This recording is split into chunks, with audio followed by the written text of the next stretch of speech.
여러분 안녕하세요. 안녕하세요. 반갑습니다.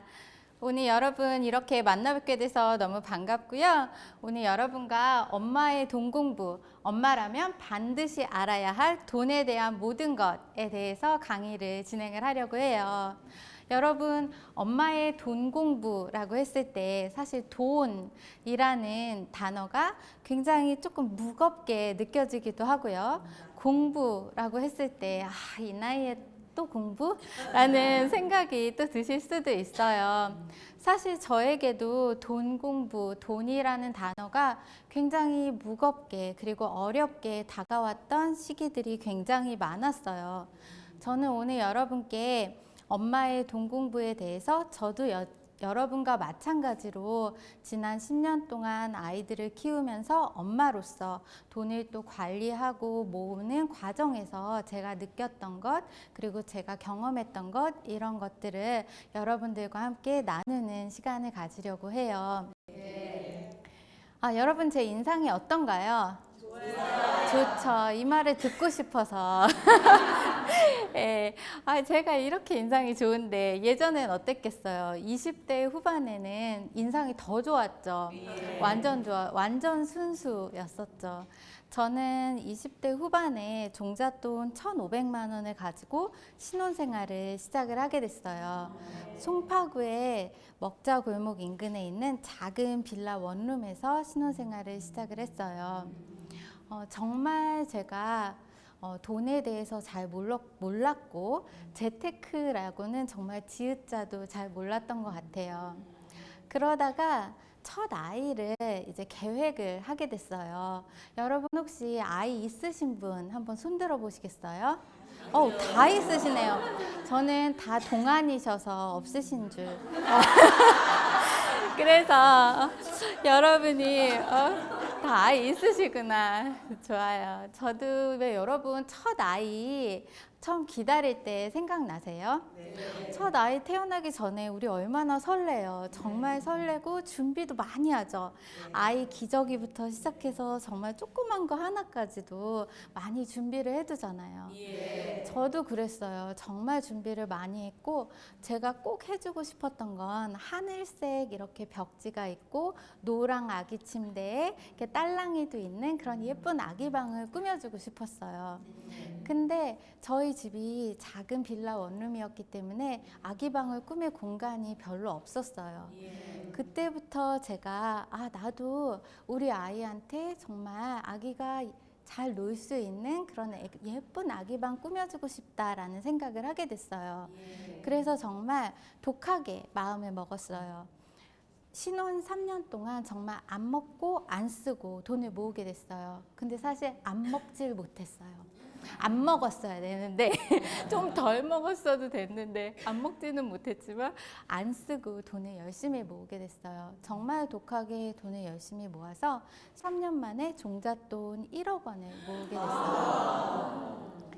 그렇죠. 이런 반응이 나와주셔야 제가 계속 이제 힘을 내서 할 수가 있죠. 그래서 사실 저희 집에 딱 들어갔을 때 모든 게 다 이루어진 것 같았어요. 이제 내 세상인 것 같았고 너무 행복했죠. 근데 그 기쁨이 그렇게 오래 가진 못했어요. 다음 달 17일인가부터 제가 내야 할 돈이 생기기 시작했어요. 뭐였을까요? 그렇죠. 다 지금 내고 계시는 거죠. 담보대출 이자를 내게 됐어요. 그리고 우리 아이들 키우면서 아시겠지만 아이가 크면 클수록 돈이 적게 드나요? 많이 드나요? 많이 들죠. 아이가 공부를 잘하면 돈이 적게 드나요? 많이 드나요? 많이 들어요. 아이가 공부를 못하면 돈이 적게 들까요? 많이 들까요? 여전히 많이 들어요. 엄마가 포기할 수가 없어요. 저희 엄마만 보셔도 저한테 계속 투자를 하시더라고요. 사실 아이를 키우면서 지출이 굉장히 많이 늘었어요. 아이 키우기 전에도 사실 아이를 낳기 전에도 돈을 모은다는 게 쉬운 일은 아니었어요. 근데 아이 태어나고 나서는 정말 생활비, 교육비, 그리고 아이한테 해주는 여러 가지 지출들이 계속 늘어나게 된 거죠. 어느 날이었어요. 저는 이제 계속 일을 하면 복직을 하게 됐어요. 복직을 하게 됐고 굉장히 바빠졌죠. 그러던 어느 날 제가 굉장히 바쁘게 하루하루 보내고 있었어요. 회사에 이제 눈치를 보면서 퇴근을 막 해가지고 달려왔어요, 집에. 그때 저희 아기를 봐주시던 이모님이 계셨는데 제가 가자마자 이모님도 그날 굉장히 힘드셨는지 뒤도 안 돌아보시고 바로 가시더라고요. 저는 가방을 딱 내려놓고 옷 못 갈아입고 아기를 이렇게 안게 됐어요. 아기를 딱 안았는데 아기가 저를 보면서 빵긋 웃는 거예요. 제가 아기를 딱 안으면서 갑자기 나도 모르게 그런 생각이 들었어요. 아, 힘들다라는 생각이 들었어요. 아, 내가 지금 이렇게 나에게 빵긋 웃는 이 아기를 정말 잘 키울 수 있을까? 이 아이가 원하는 것 또는 이 아이에게 필요한 것 내가 해줄 수 있는 좋은 엄마가 될 수 있을까? 이런 생각이 들었어요. 굉장히 마음이 무거웠어요. 그리고 나서 그날 밤에 이제 잠이 들고 이제 나도 모르게 걱정을 안고 잠이 들게 됐죠. 그리고 나서 또 시간이 흘렀어요. 어느 날 또 시간이 조금 흐르고 나서 둘째가 생겼어요. 이제 어떻게 해요? 이제 더 지출도 늘어날 것 같고 더 바빠질 것 같았죠. 저희 남편하고 저하고 이제 얘기를 해봐야겠다. 가족회의를 소집했어요. 아기도 딱 앉혀놓고 가족회의를 소집을 했어요. 우리도 좀 뭔가 해봐야 되지 않을까? 지출은 늘어가고 또 다른 사람들 얘기 들어보면 재테크도 하고 돈도 굴리고 그런다는데 우리도 좀 해봐야 되지 않을까? 제가 이렇게 얘기했어요. 그랬더니 저희 남편이 우리가 뭐 돈이 있어야 하지 이렇게 얘기를 하더라고요. 그래 맞아 없지 하고 딱 앉아 있는데 저희가 살고 있던 그 집이 보였어요. 그래서 그러면 우리 이 집을 한번 전세로 주고 다시 한번 시작해 볼까? 그런 생각이 들었어요. 아기야 넌 어떻게 생각하니? 그때 아기가 끄덕끄덕 침대에서 끄덕끄덕 하는 것 같았어요. 그래 엄마 할 수 있어. 마치 그런 눈빛을 보내더라고요. 그래서 저희가 살고 있던 아파트는 전세를 주고 이번엔 빌라로 이사를 갔는데 정말 이번에는 종잣돈을 많이 마련을 하고 싶어서 옥탑방으로 이사를 가게 됐어요. 그리고 독학에 동공부를 시작을 하게 됐죠. 사실 옥탑방으로 이사를 가게 되면서 굉장히 마음은 강하게 먹었어요. 나도 잘할 수 있을 것 같았죠. 근데 막상 이사를 하고 나서는 다시 또 잠이 안 오는 거예요. 내가 왜 이런 결정을 했을까? 그냥 거기 있을 걸. 이러다가 나 다시 우리 집으로 못 들어가면 어떡하지? 이런 걱정이 가장 많이 됐어요. 그리고 그런 두려움이 가장 컸고 빌라 꼭대기층이라 그런지 굉장히 더웠어요. 왜 올해 여름 너무 덥죠. 그해 여름도 너무너무 더웠어요. 정말 더운데 밤이 되면은 에어컨을 키면 전기세가 너무 많이 나오니까 창문을 막 다 열어놓고 선풍기 켜놓고 이렇게 자는데 빌라라 그런지 집이 다닥다닥 이렇게 붙어 있었어요. 바로 옆집이 그냥 바로 앞에 이렇게 보였어요. 창문을 열면. 옆집에서 밤 되면 막 싸우는 소리, 부부싸움 하는 소리도 막 들리면 선풍기 돌아가는 소리, 부부싸움 소리, 그리고 이 더위, 거기다 나의 앞날에 대한 두려움 때문에 잠을 잘 못 잤어요. 그리고 또 여러분 지난해 겨울 굉장히 추웠죠. 그해 겨울은 더 추웠어요. 마음이 사실 정말 외풍도 너무 심했고 바람도 너무 심했고 너무 추웠는데 또 보일러가 동파될까 봐 매일매일 걱정이 되게 컸어요. 그러던 어느 날 둘째 아기를 이제 목욕을 시키려고 하는데 보일러가 안 되는 거예요. 그래서 봤더니 보일러가 작동이 안 돼요. 주인한테 얼른 얘기를 해야겠다 해서 주인집으로 이렇게 뛰어 내려갔어요. 뛰어 내려갔는데 주인이 안 계시는 거예요. 그래서 당장 아기는 씻겨야겠고 일단 따뜻한 물이 없으니까 뜨거운 물을 끓여야겠다 해서 주전자에 이제 물을 끓이기 시작했어요. 뜨거운 물을 이제 그 작은 부엌에서, 부엌이 정말 좁았거든요. 딱 냉장고 놓고 정말 한 이 정도 공간밖에 별로 없었어요. 거기서 뜨거운 물을 이렇게 끓이려고 물을 데우고 있는데 갑자기 되게 서러운 생각이 드는 거예요. 왜 사람이 마음이 좀 울적하면 굉장히 작은 일도 너무나 크게 느껴지잖아요. 사실 그 뜨거운 물 데우는 게 그렇게 뭐 아주 서러워할 일도 아니었지만, 보일러는 고장나고 나는 이 조그만 집에 있고, 물까지 안 되고 뜨거운 물도 없고, 이러니까 굉장히 마음이 다 가라앉는 거예요. 그렇게 하고 그날 밤에도 또 잠이 안 오기 시작했어요. 그날 밤에 가만히 누워 있는데 굉장히 이런 생각이 들었어요. 나 이러다가 좀 가난해서 벗어나기 힘들 것 같아. 내가 어느 세월에 다시 경제적인 능력을 가지고 또 경제적 자유를 얻을 수 있을까? 이런 생각이 들었어요. 또 한편으로 그렇게 내 마음이 가라앉고 있다 보니까 이런 생각이 들었어요. 내가 여기까지 오기로 결정까지 했는데 왜 나 이러고 있는 거지? 힘을 내야 되지 않을까? 라는 생각이 들었어요. 그러면서 그때 커피를 한 잔 딱 마시고 책상에 딱 앉았어요. 책상에 딱 앉아서 적기 시작했어요. 내가 이곳에 이사 오기로 한 이유가 무엇이었을까? 그리고 나는 왜 이렇게 경제적인 자립을 하기 위해서, 경제적 안정을 추구하기 위해서 노력을 해야 하나? 나만의 이유를 적어보기 시작했어요.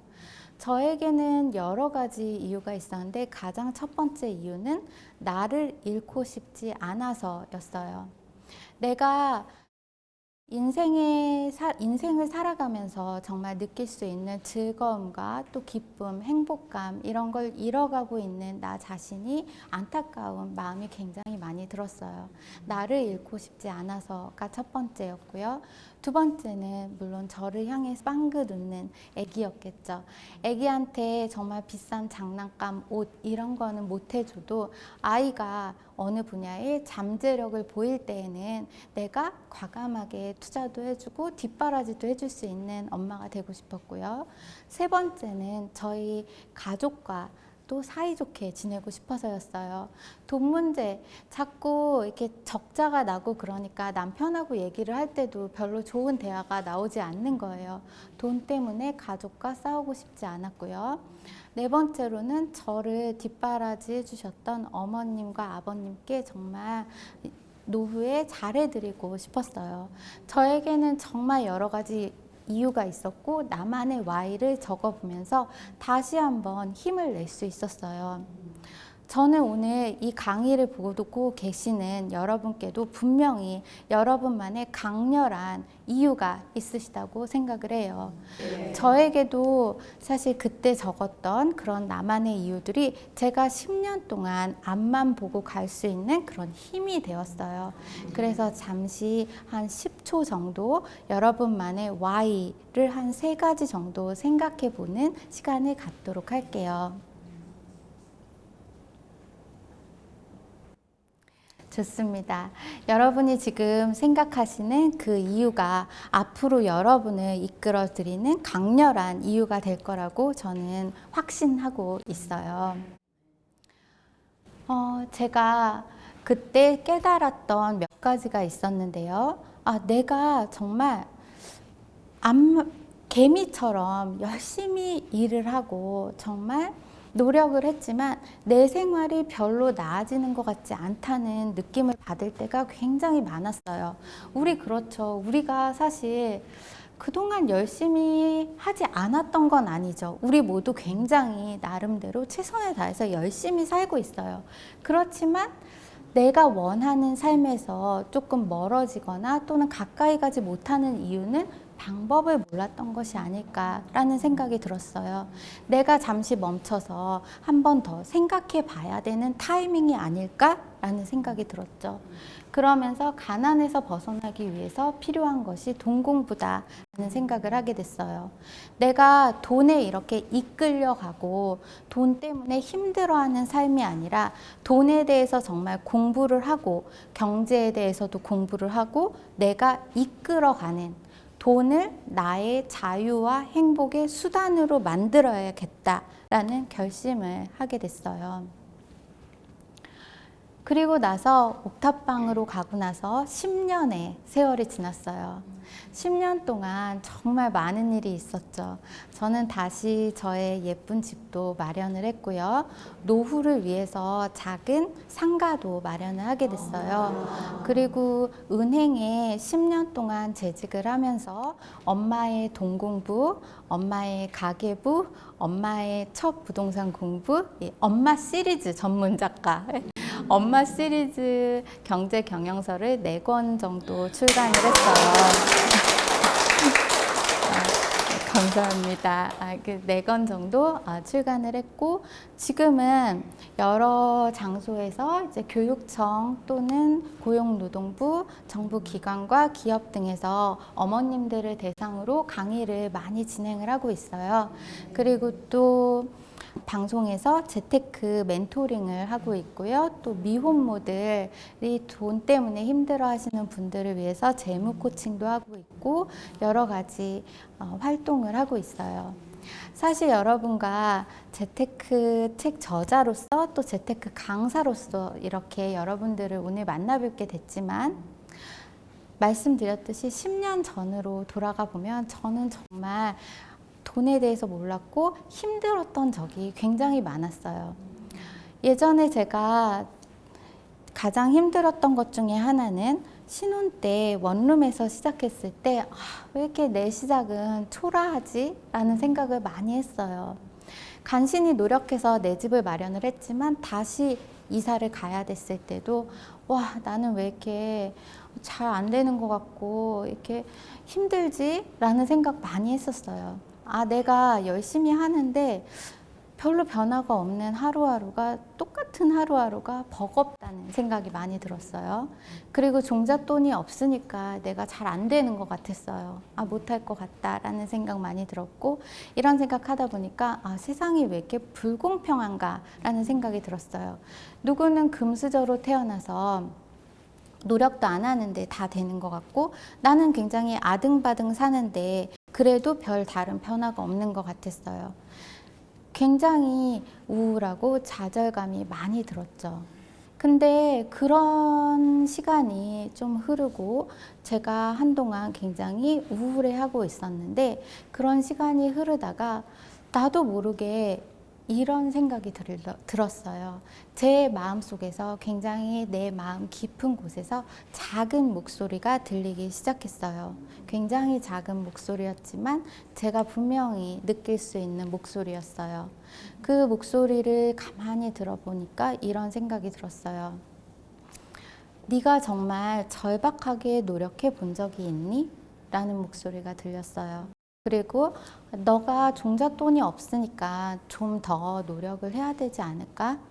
그리고 이렇게 한탄하고 불평할 시간에 차라리 너 자신을 바꿔보면 어때? 라는 목소리가 굉장히 작게 들렸어요. 그러면서 사실 저는 계속 앞으로 나아갈 수 있었어요. 우리 안에는 항상 2명의 내가 있는 것 같아요. 여러분 안에도 여러분 안에도 2명의 내가 있고 또 저 역시 2명의 내가 항상 싸우면서 앞으로 나아가고 있는 것 같아요. 저는 여러분께 말씀드리고 싶은 것이 나는 오늘 어떤 내가 될지 선택할 수 있다는 거예요. 내가 나를 선택하는 거죠. 돈에 이끌려가고 누군가에게 의존하는 나약한 내가 될 것인가 아니면 내가 앞으로 한 걸음 더 나아갈 수 있는 힘을 가진 강한 내가 되기 위해서 노력하는 내가 될 것인가 나는 오늘 어떤 내가 될지 나를 선택한다 라는 말씀을 드리고 싶어요. 여러분 지금보다 안정적이고 자유로운 삶을 원하시죠? 예. 제가 가장 먼저 드리고 싶은 말씀은 경제적 자유로 가는 길이 이미 여러분 안에 있다라는 말씀을 드리고 싶어요. 말씀드렸듯이 제가 그동안 힘들었던 순간을 극복할 수 있었던 건 내 자신이 변하면서 그리고 내가 내 편이 되어주면서 많은 것이 변하기 시작했어요. 기회가 보였고 희망이 보이기 시작했어요. 그래서 오늘 먼저 엄마의 동공부 마인드를 먼저 말씀을 드리고 시작을 하려고 해요. 첫째는 나는 더 이상 남을 탓하지 않겠습니다. 둘째, 나는 더 이상 환경을 원망하지 않겠습니다. 셋째, 나는 절박한 마음으로 노력하겠습니다. 넷째, 나는 나 자신을 끝까지 믿어주겠습니다. 다섯째, 나는 반드시 행동하겠습니다. 예요. 제 친구 중에 제가 잘 아는 친구 중에 강의를 굉장히 좋아하는 친구가 있어요. 그 친구가 강의 굉장히 열심히 들어요. TV 특강도 자주 보는 것 같아요. 근데 강의만 5년째, 강의만 별로 이렇게 뭐 달라지는 건 없는 것 같아요. 사실 엄마들이 강의를 듣는다는 게 굉장히 힘든 일이에요. 저도 아이를 키우고 아이 육아와 집안일 하고 나서 밤에 드라마 한 편 보는 게 저의 최고의 낙인 순간들이 있어요. 근데 강의를 듣는 것 이 자체가 너무나 대단하신 일인데요. 강의를 듣고 나서 여러분의 삶에 아무 변화가 없다면 너무나 안타까운 일이겠죠. 저는 오늘 여러분의 삶에 강의를 듣기 전과 강의를 듣고 난 후에 여러분의 삶에 분명한 변화가 있었으면 좋겠어요. 근데 그 변화는 어디서 오냐면 바로 행동에서 오게 돼요. 여러분의 작은 행동이 여러분의 삶을 크게 변화시키게 돼요. 그래서 마지막 5번째, 나는 반드시 행동하겠습니다. 이것만 한번 따라해 보도록 할게요. 나는 반드시 행동하겠습니다. 아주 좋습니다. 여러분 목소리가 너무 에너지가 넘치시고 이 좋은 기운을 받아서 또 진행을 해보도록 할게요. 이제부터 본격적으로 돈에 대해서 이야기를 나누려고 하는데요. 여러분 예전에 이 드라마 보신 적 있으신가요? 드라마를 보면 상금 5천만 원을 이제 받게 되죠, 아들이. 그러면서 이 돈을 어디다 쓸 것인가, 어떻게 할 것인가 얘기를 많이 해요. 아파트에 넣을 것인지 또는 은행에 넣을 것인지. 근데 이런 대목이 나와요. 이 돈을 은행에 넣을까 했더니 으이그 그 은행이자 그거 얼마나 한다고요, 이런 말이 나와요. 그랬더니 물론 뭐 금리가 쪼까 떨어져서 15%밖에 안 하지만 이라고 대답을 하죠. 당시에는 금리가 15% 밖에 안 됐어요. 근데 지금은 어떤가요? 금리가 거의 2%대로 확 떨어지게 됐어요. 예전에 저희 어머님 친구 중에는 굉장히 여유롭게 지금 살고 계시는 분이 있는데, 그분은 예전에 정말 월급을 한 푼, 두 푼 안 쓰고 열심히 모은 다음에 예금과 적금에 넣어두고 그리고 조그만 내 집을 사고 그랬더니 그 지역이 개발이 되면서 나중에 차익이 나면서 노후를 그냥 여유롭게 사실 수 있게 됐죠. 예전에는 그랬지만 지금은 굉장히 많은 것이 달라졌죠. 집도 그냥 사기만 한다고 오르지도 않고 돈도 은행에 넣어두기만 한다고 팍팍 오르지 않죠. 그리고 지금 여러분들은 전세가 예전에는 굉장히 많았지만 지금은 절반 이상이 보증부 월세예요. 반전세가 늘어나고 있는 거죠. 그리고 월세는 점점 높아지고 있어요. 집주인의 입장에서도 전세금을 받아서 은행에 넣어둬도 이자가 별로 없기 때문에 차라리 월세를 조금이라도 받아야겠다 이런 생각을 하는 거죠. 점점 보증부 월세가 높아지고 있어요. 그리고 얼마 전 기사를 보면 쉬지 못하는 노년, 생활비 압박에 취업 희망이 늘어라고 되어 있어요. 취업을 은퇴를 하고 나서도 다시 구직 활동을 하시는 분이 굉장히 많아지고 있죠. 한국 노인의 빈곤율은 OECD 1위고 노후 파산이라는 단어까지 나왔어요. 제가 예전에 워킹맘으로 정말 힘들게 살 때 저는 작은 소망이 있었어요. 여러분도 아마 여러분이 꿈꾸시는 삶이 있으실 거예요. 우리가 꿈꾸는 삶은 아이와 함께 시간을 보낼 때에도 좀 안정적으로 내 수입이 그대로 안정적으로 있었으면 좋겠다. 그리고 여름이나 이럴 때 되면 여름 휴가도 가족들과 함께 좀 갈 수 있으면 좋겠고, 노후에도 내가 마음 편하게 좀 안정적으로 살면 좋겠다. 이런 꿈을 꾸죠. 우리가 뭐 100평짜리 집에 나는 정말 수입차를 끌고 매년 해외여행을 멀리 가겠다. 이런 꿈을 꾸시는 분도 아마 계시는 것 같아요. 그럴 수도 있지만 우리 대부분은 굉장히 소박한 꿈을 가지고 있죠. 근데 그 소박한 꿈마저 사실 이루는 게 쉬운 일이 아니라는 거예요. 요즘은 평균 퇴직 연령이 49살이에요. 49살이 되면 남편이 만약 은퇴를 하고 나면 그 이후에 내가 생활비는 계속 들어가고 그 이후의 돈을 어디에서 어떻게 충당을 할지 우리 모두가 고민을 하게 되는 거죠. 그렇기 때문에 저는 여러분께 이 말씀을 드리고 싶어요. 내가 소득이 조금이라도 있을 때, 내가 자산이 있을 때 그 자산이 나를 위해서 일하게 해주셔야 돼요. 스스로 은행이 되라 라는 말씀을 드리고 싶은데요. 여러분 은행에 돈 예금이나 적금 이런 거 많이 하시잖아요. 은행은 사실 어떻게 이익을 얻을까요? A라는 사람이 은행에 예금을 하고 나면 B라는 사람이 은행에 이제 대출을 하게 되면 그 예금이자와 대출이자 사이에 간격이 있죠. 그 마진으로 은행이 수입을 얻게 되는데 그걸 예대 마진이라고 해요. 근데 은행의 입장에서 대출을 해줄 때 아무한테나 막 대출해 주나요? 아니죠. 이 사람이 정말 잘 갚을 수 있나? 안정성을 체크를 하죠. 신용도 보고 그동안 어떻게 했나도 보고 소득도 보고 굉장히 안정적인 투자를 하기 위해 노력을 하죠. 저는 여러분 스스로가 이제는 은행이 되어야 한다고 생각을 해요. 내가 있는 돈을 나를 위해서 조금 더 소득을 얻어낼 수 있도록 운용하는 그런 시간이 있어야 된다라는 말씀을 드리고 싶어요. 스스로 은행이 되라. 이거 한번 따라해보고 지나가도록 할게요. 스스로 은행이 되라. 좋아요. 지금 보니까 은행주, L은행, P은행, Q은행 많은 은행들이 지금 모여 있어요. 여러분이 이제 내가 은행이 된 것처럼 정말 나의 자산을 나를 위해서 일하게 해야 된다라는 말씀을 드리고 싶어요. 그리고 거기서 나오는 소득을 저는 아바타 소득이라고 불러요. 여러분 혹시 아바타라는 영화 보셨나요? 네. 다 보셨구나. 영화 아바타를 보게 되면 주인공이 휠체어에 앉아 있지만 주인공을 대신해서 가상의 인물이 아바타가 바로 여러 가지 미션을 수행을 해주죠. 우리가 노후에 조금 더 편안하게 보내는 시간 동안에 우리를 대신해서 일해줄 소득을 저는 아바타 소득이라는 명칭으로 이제 이야기를 하고 있어요. 혹시 여러분의 아바타 소득 생각나시는 거 있으신가요? 그렇죠. 주식 뭐 여러 가지 있으실 거예요. 예전에 사실 우리 어머님들이 예금이나 적금에 넣어뒀을 때 그 예금 적금 이자가 높았을 때 그것도 사실은 아바타 소득의 일환이겠죠. 두 번째는 주식이나 펀드 투자가 있을 것이고 세 번째는 부동산 임대 수입이 있을 것이고 프랜차이즈 사업 네 번째 그리고 다섯 번째는 이제 컨텐츠 수입 등이 있을 거예요. 제가 아시는 어머님은 주식을 한 10년 전에 굉장히 우량주 위주로 해서 매수를 해 두셨었는데 남편분이 은퇴하실 때쯤 되니까 그 소득이 굉장히 늘어나 있으셨던 경우가 있으세요. 그리고 부동산 임대도 아이들이 결혼을 하고 나서 집이 방 한 칸이 남은 거예요. 좀 넓은 집에. 그 방 한 칸을 일을 통해서 임대를 해서 작은 소득을 또 얻고 계시는 은퇴 부부들도 계세요.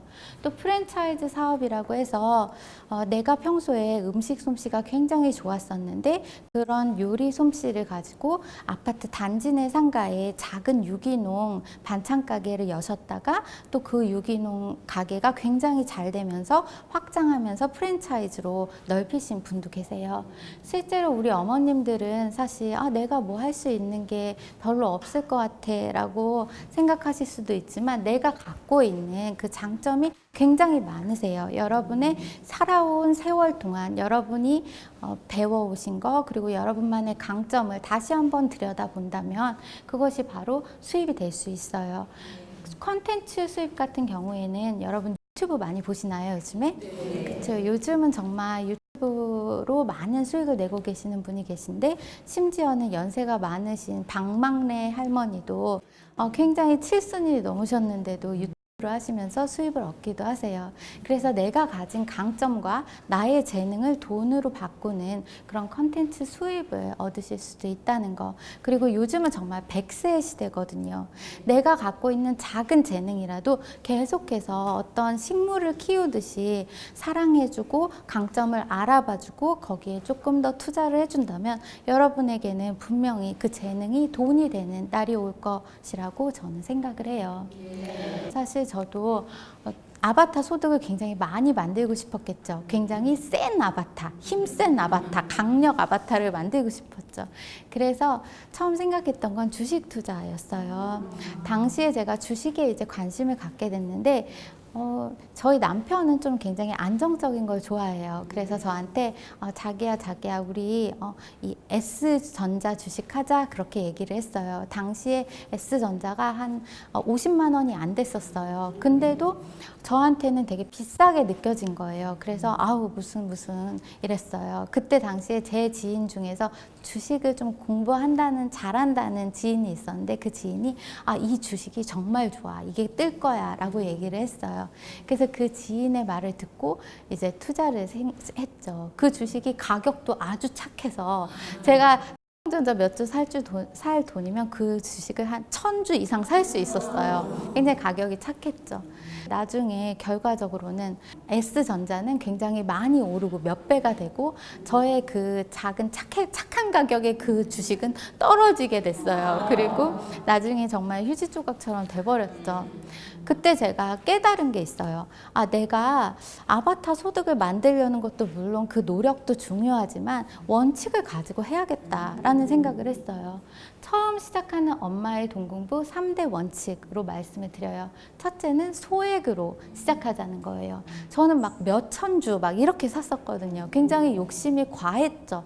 처음에는 내가 작은 돈으로 소액으로 반드시 시작하시라는 말씀을 드리고요. 잘 아는 분야에서 시작하셔야 돼요. 저는 잘 이름도 모르는 회사였는데 남이 좋다고 하니까 했던 거예요. 이렇게 잘 모르는 분야가 아니라 내가 잘 알고 있는 분야에서 시작을 하셔야 되고 가치를 분석하라. 세 번째는 가치를 분석하라는 거예요. 내가 그 가치를 보려고 했던 것이 아니라 저는 수익률에 눈이 멀었던 거죠. 이게 확 오르면 얼마. 이게 수익률에 눈이 멀었던 거죠. 그 이후에는 제가 그 실패를 하고 나서는 정말 이 세 가지 원칙, 소액, 잘하는 분야, 가치 이 세 개를 절대로 잊어버리면 안 되겠다라는 생각을 하게 됐어요. 그러면서 그때 이후로는 계속해서 그렇게 크게 잃지 않는 투자를 하게 됐는데요. 또 돈 공부의 핵심이 자기 자신을 잘 아는 것에서 시작해요. 당시에 저는 그 주식 회사도 잘 모르고 잘 아는 분야도 아니었는데도 했던 거고요. 주식 자체가 저와 잘 안 맞았어요. 매일매일 확인해야 되고 매일매일 체크해야 되는 그 부담감이 제가 육아를 하면서 하기에는 너무나 과도한 부담감이었던 거죠. 여러분이 먼저 돈 공부를 잘 하시려면 내가 가진 강점이 뭔지, 내가 잘 알고 있는 분야는 뭔지, 나는 어떤 성향을 가진 사람인지 이게 굉장히 중요해요. 투자하시기 전에 체크해야 될 3대 요소는 수익성, 안정성, 황금성이에요. 제가 3명의 캐릭터를 이제 만들어 봤어요. 나 여유 여사예요. 돈도 많고 좀 안정적인 자금을 모으셨어요. 이렇다면 실제로 지금 중요한 건 안정성이 되겠죠. 그래서 이런 분들은 또 예금도 하시고 채권도 하시고 조금 더 안정적인 걸 찾아 나가시죠. 나 급함 주부. 나는 아직 자산이 별로 없고 막 좀 성장을 많이 해야 될 때예요. 이럴 때에는 수익성이 굉장히 중요하겠죠. 나 혼주. 지금 아이가 결혼해서 목돈이 들 수도 있고 또는 등록금이 많이 들 수도 있어요. 이럴 때 중요한 건 황금성이 돼요. 내가 곧 돈이 필요한데 다 묶어둘 수는 없겠죠. 그래서 나의 상황과 나의 연령대 그리고 나의 자금에 따라서 이 세 가지를 고려를 하셔서 투자를 해야만 잃지 않는 투자를 하실 수가 있어요. 그렇게 제가 여러 가지 실패도 하고 사실 저도 굉장히 많은 실수를 했던 것 같아요. 실수와 실패도 없이 뭐 넘어지지도 않고 달리고 막 이런 사람은 없는 것 같다라는 생각이 들어요. 근데 그런 어려움과 실수를 겪으면서 제가 깨달은 게 있어요. 내가 단계별로 돈 공부를 해야겠다라는 차근차근 해야겠구나라는 생각을 했어요. 첫째는 책과 경제신문이에요. 제가 원래 로맨스, 이런 로맨스 소설만 읽던 제가 이제 경제책을 막 읽기 시작했어요. 그리고 경제신문을 구독하기 시작했어요. 신문을 구독해서 부동산, 금리, 그리고 주식, 요 세 가지, 주가, 부동산, 금리, 이 세 개를 매일 확인을 하기 시작했어요. 온라인, 오프라인으로 정보를 검색하기 시작했어요. 온라인상의 재테크 카페에 가입을 하기 시작했어요. 가입을 하면 여러분 혹시 온라인 카페에 가입하신 분 계신가요? 어떤 카페든 가입을 하면 실명을 쓸까요? 닉네임을 쓸까요? 닉네임을 쓰죠. 저도 가입을 해서 나는 부자가 되겠다라는 마음으로 뉴 리치라고 이제 가입을 했어요. 들어가 봤더니 빌딩 부자, 100억 부자, 건물주, 굉장히 저보다 센 닉네임이 많이 있더라고요. 근데 그 재테크 카페에 가입을 해서 여러 가지 글을 읽었어요. 성공담도 읽고 실패담도 읽고 또 칼럼도 읽으면서 지식을 많이 쌓았어요. 근데 제가 아시는 분은 엄마 친구분이신데 재테크 카페 이런 거 가입 안 하세요. 근데도 재테크 굉장히 잘하시고 건물도 갖고 계세요. 이분은 근데 취미가 있어요. 이분이 점심은 명동에서 드셔도 커피는 어디서 드실까요? 부동산에서 커피를 드세요. 본인이 내가 부동산을 공부해야겠다라는 생각이 드셨나 봐요. 그래가지고 한 점심때쯤 되면 커피도 한 잔 사고 야구르트도 몇 개 사가지고 부동산에 들리시는 거예요. 거기 앉아 있으시면 사람들이 막 왔다 갔다 하고 금매 소식도 듣게 되고 또 시세도 알게 되고 자연스럽게 파악을 하게 되죠.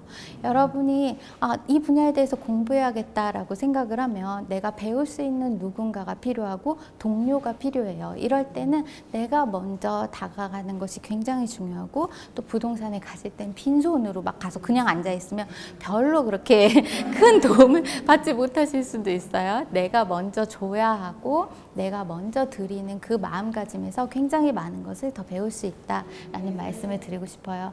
그리고 세 번째는 강의와 세미나예요. 오늘 여러분 이렇게 강의를 들으시는 것처럼 저도 강의도 많이 들었고 세미나도 많이 들었고 요즘 제가 강의를 하다 보면 50대 어머님들이 굉장히 많이 오세요.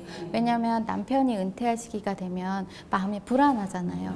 그래서 강의와 세미나, 그 다음에 모의 투자. 우리 보통 수능 같은 경우에는 모의고사를 많이 보잖아요.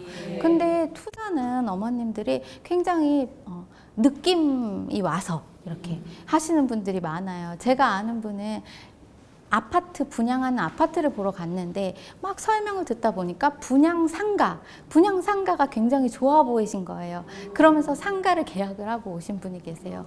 나중에 상가의 상권이 안정되기까지 시간이 오래 걸렸거든요. 굉장히 고생 많이 하셨어요. 그래서 모의 투자가 반드시 필요해요. 그리고 나서 실전 투자를 해야만 여러분이 잃지 않는 안정된 투자를 하실 수가 있다라는 말씀을 드려요. 여러분 우리 보면은 예전에 나편한 양이 있었고 나미래 양이 있어요. 나편한 양은 둘이 비슷한 시기에 결혼을 했어요. 근데 이 나편한 양은 처음에 결혼할 때 전세자금 대출을 받아서 24평 새 아파트에 입주를 하게 됐어요. 나미래 양은 그냥 작은 빌라에 시작을 하고 돈을 좀 모으기 시작했어요. 그렇게 해서 4년이 지났는데 나편한 양의 그 집주인이 전세를 한 1억 이상 높여달라고 요구를 했어요. 너무 아깝잖아요. 그리고 그때에는 아기가 2명이 됐어요. 그래가지고 아기가 2명이 돼가지고 좀 넓은 집으로 가야겠다라는 생각을 한 거죠. 그러면서 서울에서는 넓은 집이 없으니까 좀 외곽으로 가서 넓은 집에 새 아파트에 이제 이사를 가게 됐어요. 나 미래 양은 4년 후에 역세권에 좀 작은 아파트 24평 소형으로 해서 역세권에 집을 마련을 하게 됐어요. 그리고 나서 시간이 흘렀는데 가격이 어떻게 됐을까요? 나중에 나 편한 양의 집은 별로 오르지 않았고 나 미래 양의 집은 좀 오르게 됐어요. 우리가 집을 살 때 사실 내 집을 마련한다는 건 너무나 중요한 일이죠. 우리 소원이 뭐예요? 우리의 소원은 그 통일? 우리 내 집? 그렇죠. 우리 모두가 우리 가족하고 정말 편안하게 잘 살 수 있는 내 집 마련이 꿈이잖아요. 근데 이런 내 집 마련을 어디에다 하느냐가 사실은 미래를 좌우할 수 있는 한 가지 요소가 된다는 거예요. 내가 노후가 돼서도 나의 집의 가격이 떨어지지 않고 그대로 유지가 될 수 있는 그런 집을 골라야겠죠. 그래서 그 몇 가지 요소들을 함께 살펴보려고 해요. 첫째는 역세권, 교통이 굉장히 중요하고요. 그 다음엔 대단지, 그 다음에 편의시설, 학군, 조망권 이 5가지를 이야기를 해요.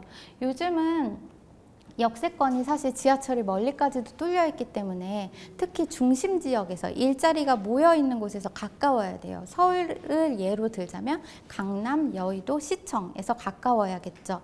그리고 몰세권이라는 말이 있어요. 옆에 이런 몰이 있다던가 또는 마트라던가 편의시설 큰 게 있으면 살기에도 편하고 집값도 안정적으로 유지가 되죠. 세 번째는 학세권이란 말도 또 생겼어요. 옆에 학원이 많다던가 또는 좀 좋은 학교가 있다거나 학군이 괜찮다면 가격이 좀 유지가 되어주죠.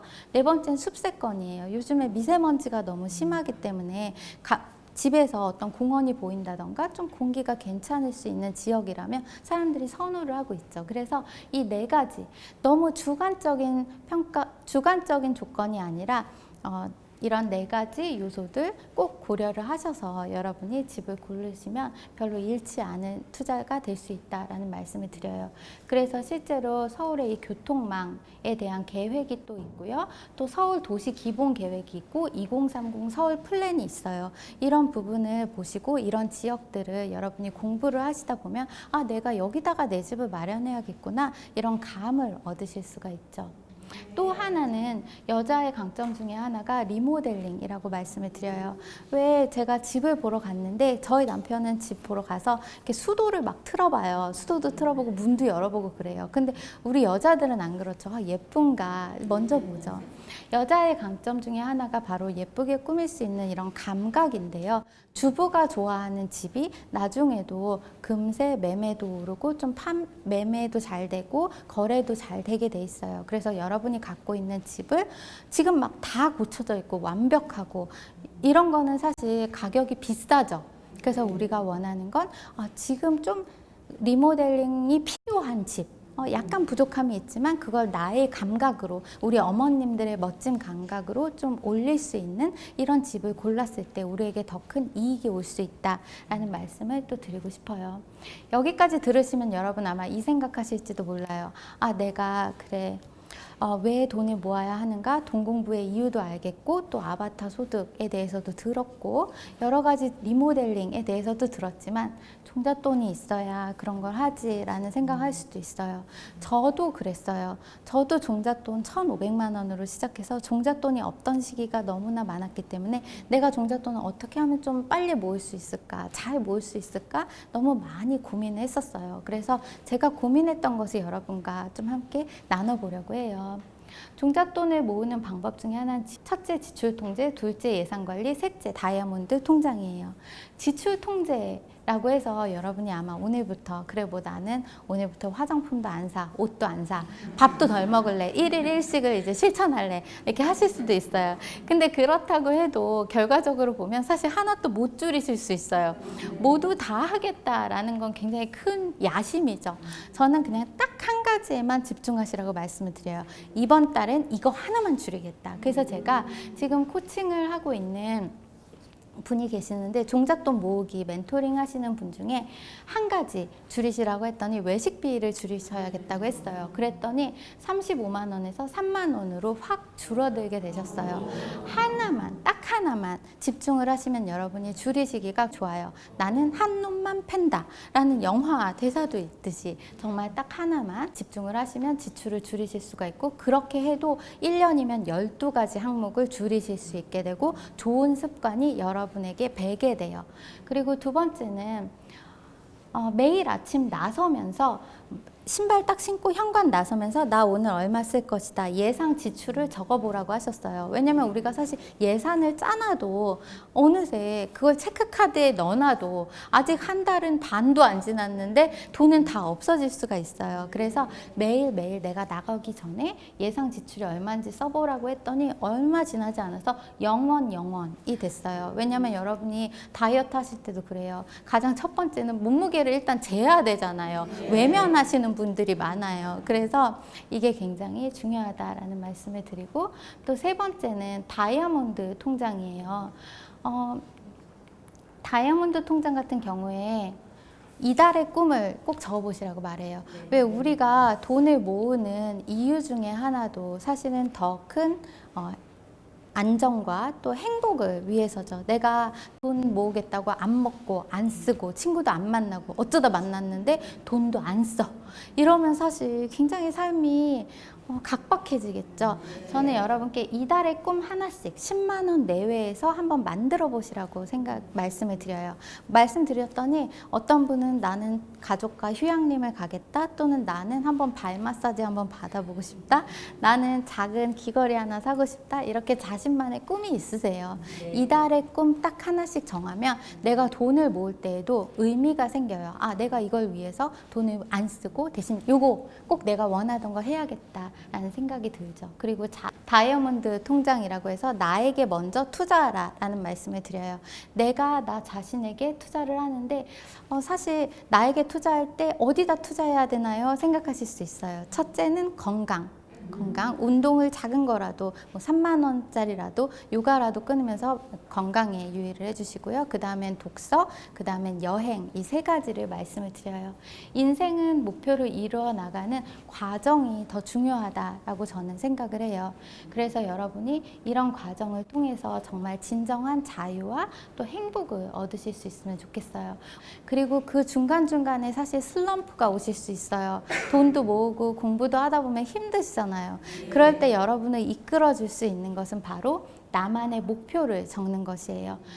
종잣돈 모으기, 내 집 마련, 아바타 소득, 이렇게 여러분만의 목표를 적으시면 여러분이 앞으로 꾸준하게 나아가실 수가 있어요. 강의를 마무리를 하면서 꼭 이 말씀을 드리고 싶어요. 아는 만큼 보인다고 하던가, 실제로 돈 공부에 있어서는 아는 만큼 보인다라는 말씀을 꼭 드리고 싶고, 기회가 항상 내 곁에 있다. 그렇지만 내가 모르면 그것이 기회인 줄도 모르고 사라져 버리게 돼요. 세 번째, 최고의 재테크는 나에 대한 믿음으로 완성된다. 내가 이게 보이고 기회인 줄도 알아도 내가 나를 믿어주지 않으면 우리는 한 걸음도 앞으로 나아갈 수 없어요. 그래서 여러분, 최고의 재테크는 나에 대한 믿음으로 완성된다라는 말씀을 드리고 싶고요. 앞으로 여러분 자신을 믿으면서 앞으로 꾸준하게 나아갈 여러분을 위해서 큰 박수 보내드리면서 강의를 마무리를 하도록 할게요. 나 자신에게 큰 박수 부탁드립니다.